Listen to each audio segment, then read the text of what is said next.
Today's video is brought to you by Marvel's Midnight Suns. When someone thinks of Iron Man, they usually think of a technology-based hero that fights against other supervillains. Iron Man doesn't usually dip into the realm of the magical, but he's an Avenger and a superhero in the 616 universe, and this means that he does run into a magical crisis once or twice.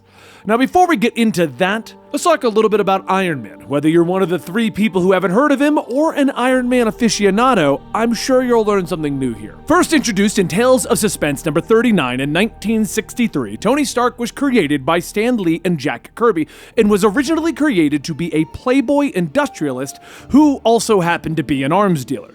This was during the Cold War, so Stan set out to make a character that everyone would hate, that being someone who profited off the war. But they would make this character go through a change of heart, and the readers would grow to love him as he became a hero. Stan and Jack were correct, and Tony Stark was born. Now, depending on the era in which you read Iron Man, Tony was always wounded and captured during some sort of armed conflict.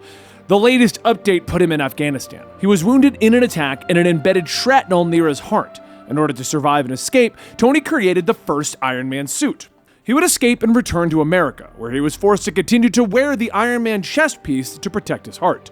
And that's when he would continue to act as Iron Man. Though his cover was the hero was actually his bodyguard and the security unit for Stark Industries. While the original stories were about Tony acting as Iron Man to fight against villains and protect his company, this would begin to change around the time of Vietnam and into the modern day, with Tony regretting his company creating the weapons that were used to kill people.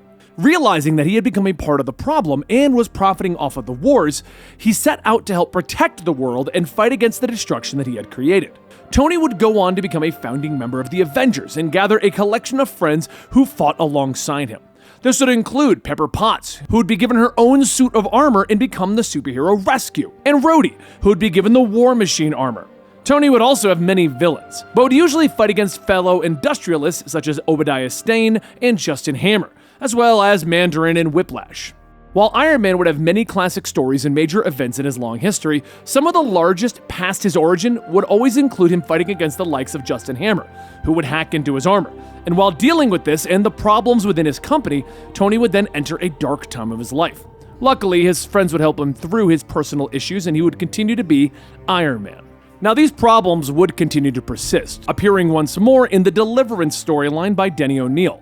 This saw Obadiah Stane taking Tony's company away from him, and after Tony loses everything, he finds himself on the street. He would overcome this, though, and pick himself back up, proceeding to build a new Iron Man suit and take back his company and defeat Stane, who had built his own Ironmonger suit. Armor Wars was another series that saw Tony realize that his weapons tech had begun to spread throughout the world, causing death and destruction. Building a new set of armor, he would set out against the US government, who had actually sent their own armored warrior to kill Iron Man. After Iron Man's death, Tony then decided to hire another bodyguard, since people still believed someone else was wearing the suit at the time. So that's when we entered the Extrema series. And this one could almost be considered a magical storyline for Tony Stark. In the 2000s, Tony injected himself with a technovirus that gave him the ability to control the suit with his thoughts instead of relying on an AI that he had created.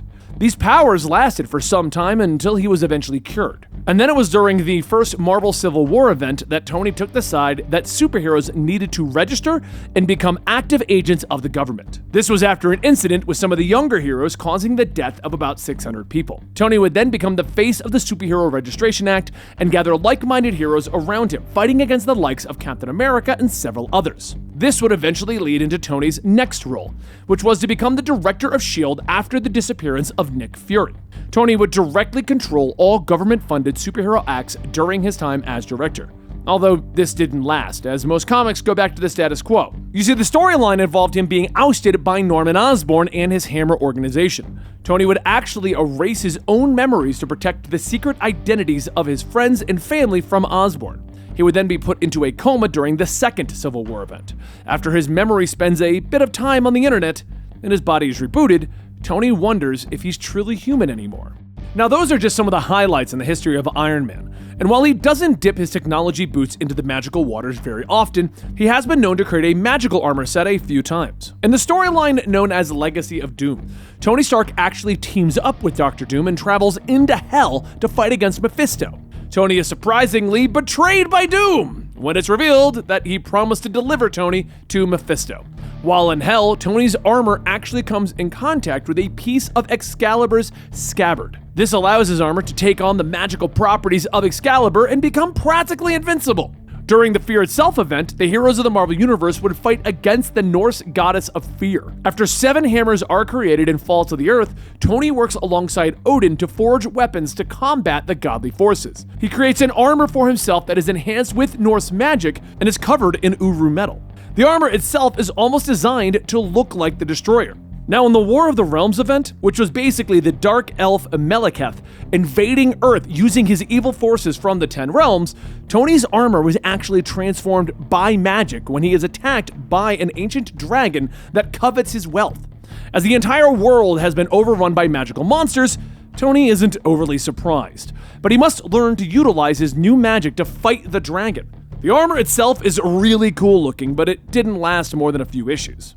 And while not actually in canon, What If number 113 saw Tony Stark actually become the Sorcerer Supreme of Earth, with Stephen Strange acting as his assistant. To more effectively use his magic, Tony combines his tech with magic to create an Iron Man Supreme armor. This allows him to more effectively defend the Earth. The issue saw Stephen eventually betray Tony to Dormammu so that the Dark Being would restore his hands, but Stephen would have a change of heart and Tony remained the Sorcerer Supreme. And there you go, a little bit of history on Tony Stark and his forays into the magical world. But that's not the only magical stories that have affected the various heroes of the Marvel Universe. Check back as we go deeper into the supernatural side of various Marvel superheroes that will appear in Marvel's Midnight Suns.